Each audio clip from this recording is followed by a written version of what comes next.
দাম্পত্য জীবন এটা আল্লাহ প্রদত্ত সবচেয়ে বড় নিয়ামত।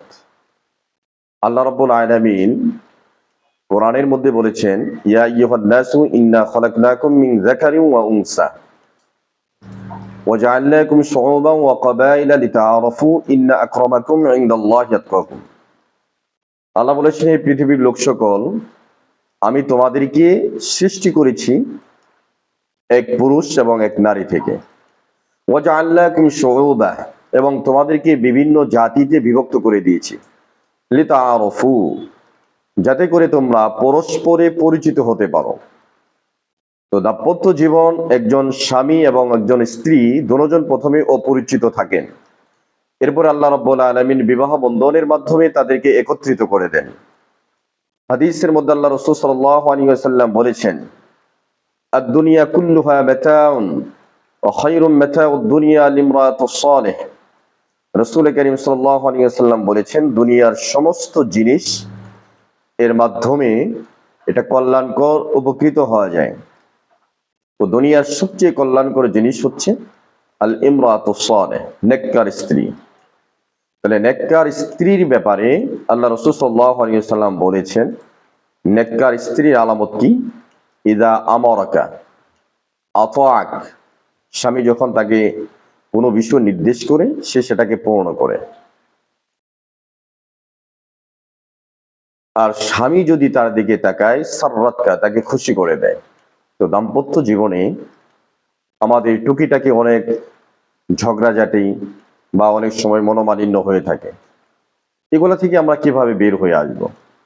কোরআন হাদিসের আলোকে যদি বলতে যাই, তো রাসূল কারীম সাল্লাল্লাহু আলাইহি ওয়াসাল্লাম যে পদ্ধতি শিখিয়ে গিয়েছেন, এই পদ্ধতিই হচ্ছে উম্মতের জন্য সবচেয়ে উপযোগী, এবং করণীয় হচ্ছে রাসূল সাল্লাল্লাহু আলাইহি ওয়াসাল্লামের এই প্র্যাকটিসগুলোকে নিজেদের দাম্পত্য জীবনে প্রয়োগ করা।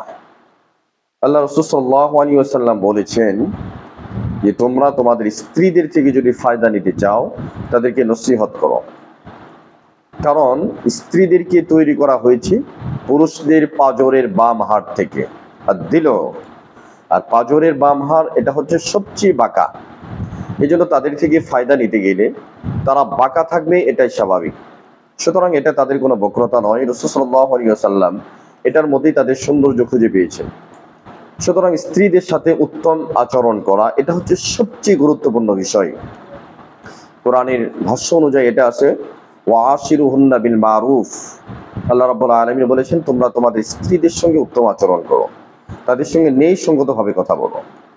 হাদিসের মধ্যে আল্লাহ রাসূল সাল্লাল্লাহু আলাইহি ওয়াসাল্লাম বলেছেন, খায়রুকুম লিআহলি ওয়া আনা খায়রুকুম লিআহলি, যে তোমাদের মধ্যে সেই ব্যক্তি সবচেয়ে উত্তম যে তার স্ত্রীর কাছে উত্তম, এবং রাসূল বলেছেন, আমি আমার স্ত্রীদের কাছে উত্তম।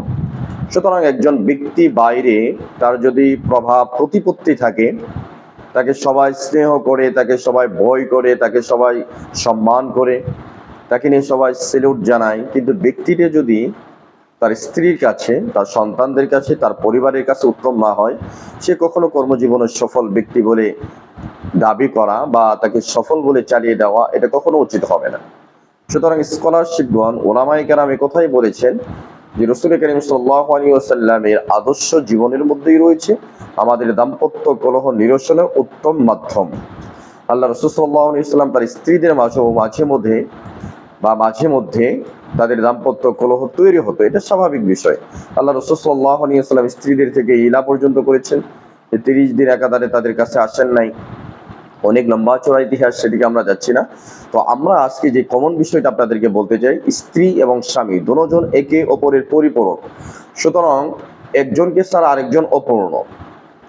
এই জন্য আল্লাহ রাসূল সাল্লাল্লাহু আলাইহি ওয়াসাল্লাম স্ত্রীদেরকে নসিহত করার জন্য বলেছেন।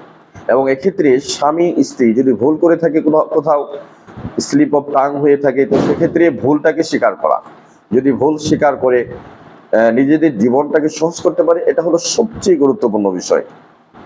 এই জন্য কলহ থেকে মুক্ত হওয়ার জন্য বা এই সমস্ত ঝগড়াঝাটি থেকে মুক্ত হওয়ার জন্য অবশ্যই তাদেরকে পরস্পরের শ্রদ্ধা, ভালোবাসা, মায়া এগুলোর প্রতি যত্নশীল হতে হবে, এবং পরস্পরে একে অন্যকে সম্মান দিয়ে একে অপরকে বোঝার মতো সিচুয়েশন তৈরি করতে হবে, তৃতীয় পার্সনের কথার মাধ্যমে যেন সংসারে কোনো অশান্তি না হয়, সেদিকেও খেয়াল রাখতে হবে। কারণ হাদিসের মধ্যে আসছে যে শয়তান দাম্পত্য জীবনের সবচেয়ে বেশি কলহ তৈরি করে এবং তাদের স্বামী স্ত্রীকে বিচ্ছিন্ন করে দেওয়ার জন্য সব সময় তারা চেষ্টা করে।